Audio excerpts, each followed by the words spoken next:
سر میرا ایک اور سوال ہے کہ ایک روایت میں آیا ہے کہ ایک شخص فوت ہوا تو اس نے اپنے بچے کو وصیت کی کہ میری جو ہے نا مجھے جلا کے میری راکھ جو ہے بخیر دی جائے تاکہ اللہ تعالیٰ جو ہے نا مجھ سے حساب نہ لے سکے. تو یہ کیا کفری عقیدہ ہے یا درست ہے؟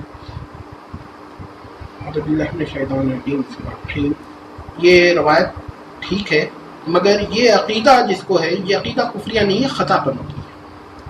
ذرا یہ یاد رکھیے گا کہ علماء یہ کہتے ہیں کہ اللہ تعالیٰ ممکنات عقلیہ پہ قادر ہے اور محالات عقلیہ پہ قادر نہیں ہے، مگر کچھ لوگوں سے غلطیاں ہوتی ہیں، وہ ممکنات عقلیہ کو محالات مان لیتے ہیں.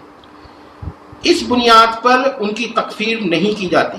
مثال کے طور پر دیکھیے، اللہ تعالیٰ اس پر قادر ہے کہ کافر کو جنت میں داخل کر دے اور کسی معصوم مومن کو جہنم میں داخل کر دے. قادر ہے، اس میں یہ کوئی شبہ نہیں، اللہ قادر، لیکن کرے گا کبھی نہیں. لیکن ایسے لوگ ہیں جو کہتے ہیں کہ اللہ اس پر قادر ہی نہیں ہے کہ کافر کو جنت میں داخل کر سکے اور کوئی گناہ سے پاک صاف معصوم شخص کو جہنم میں داخل کر سکے. یہ کچھ لوگ کہتے ہیں، تو ہم ان کی تکفیر عام طور پہ نہیں کرتے، بلکہ ہم یہ کہتے ہیں کہ ان کو خطا ہوئی ہے. یہی بات یہاں پر ہے، کیونکہ جو عقیدہ کفر ہے اس کا قائل کافر ہے، وہ کبھی جنت میں نہیں جائے گا، اور جو شخص جنت میں جائے گا اس کا کوئی عقیدہ کفر نہیں ہوتا. یہ کہہ دینا کہ نہیں وہ مسلمان بھی ہے اور ایک کفری عقیدہ بھی رکھ رہا ہے، ایک بات تو یہ ہو گئی. دوسری بات یہ ہے کہ اسلام سے پہلے ہو سکتا ہے کہ بعض عقائد کو واضح کر کے نہ بیان کیا گیا ہو، تو جب وہ مبہم ہوں گے تو ان کو ایج دیا جائے گا اس دور میں. لیکن جب اللہ تعالیٰ نے وضاحت کر دی تو اب کیا کہتے ہیں، ہمارے پاس گنجائش نہیں ہوگی. یہ دوسرا جواب ہے. اب اس کی ایک مثال دیکھیے کہ حضرت عیسیٰ علیہ السلام کو جب اللہ تعالیٰ نے اٹھا لیا تو یہود و نصارہ سب میں اختلاف پیدا ہو گیا کہ حضرت عیسیٰ کہاں گئے. تو ان لوگوں نے کہنا شروع کیا کہ ان کو صلیب دی گئی، اور صلیب دینے کے بعد ان کا انتقال ہو گیا، قتل ہو گیا، اور اس کے بعد ان کو دفن کر دیا گیا، اور اس کے بعد وہ 3 دن کے بعد نکل آئے، دوبارہ زندہ ہو کر آئے. تو یہ عقیدہ جب اللہ نے بیان کر دیا کہ نہ حضرت عیسیٰ علیہ السلام کو صلیب دی گئی اور نہ ان کو قتل کیا گیا، تو ہم پر واضح ہو گیا کہ نہ ان کو صلیب پر چڑھایا گیا اور نہ ان کو کسی اور طریقے سے قتل کیا گیا، بلکہ اللہ نے ان کو اٹھا لیا آسمان.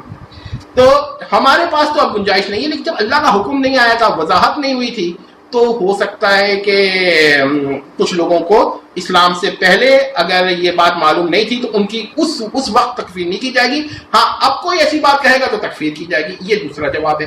اب اس کی ایک اور مثال یہ لیجئے کہ دیکھیے، حضرت عیسیٰ علیہ السلام کے بعد انجیل ہمارے حساب سے اس میں تحریف ہو چکی تھی، لیکن ابھی اسلام نہیں آیا تھا.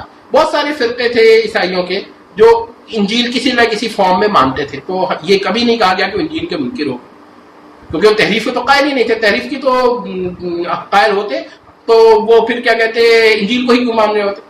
تو میرا مطلب یہ ہے کہ اسلام آنے سے پہلے کے جو عقائد ہیں ان کو کچھ اور سمجھا جاتا ہے، اور جب اللہ تعالیٰ وضاحت کر دیتا ہے. اب اس کی آخری مثال یہ لے لیجیے کہ حضرت موسیٰ علیہ السلام نے جب اللہ تعالیٰ سے یہ گزارش کی کہ مجھے دکھائیں، تو حضرت موسیٰ علیہ السلام کو اس وقت اللہ نے بتایا کہ بھائی کہ آپ مجھے نہیں دے سکتے.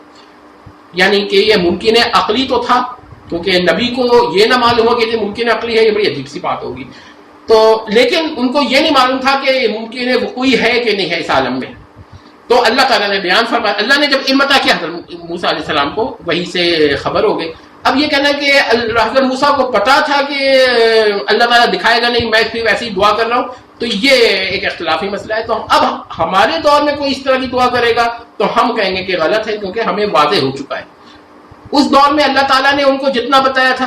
اب یہ ضرور ہے کہ رسول اللہ نے کچھ ایسی باتیں ہم کو بتائی ہیں، تو یہی وجہ ہے کہ یہ آدمی جو تھے انہوں نے جو کہا، یا تو یہ ممکن عقلی نہیں مانتے تھے، محال عقلی مانتے تھے، جیسے، یا پھر مرض الموت کے قریب انسان کو اتنا شعور نہیں ہوتا اور وہ کیا کہتے ہیں ذہنی طور پہ ایسی باتیں کہہ جاتا ہے جو اس کا مطلب نہیں ہوتی ہیں. اس نے یہ بھی ہو سکتا ہے سوچا ہو کہ جب راگ بکھیر دیں گے تو اللہ تعالیٰ زندہ نہیں کرے گا، یہ نہیں کہ قادر نہیں. تو بہت سارے احتمالات ہیں. لیکن یہ جو کہتا ہے کہ اس نے کفر کیا تھا اور کفر کے باوجود اللہ بخش دے گا، تو یہ تو پھر بہت ہی غلط بات ہے، اور یہ تو خود کفر کے قریب کفر ہی ہو جاتا ہے کہ کفر بھی رکھے عقیدہ اور اللہ بخش بھی دے.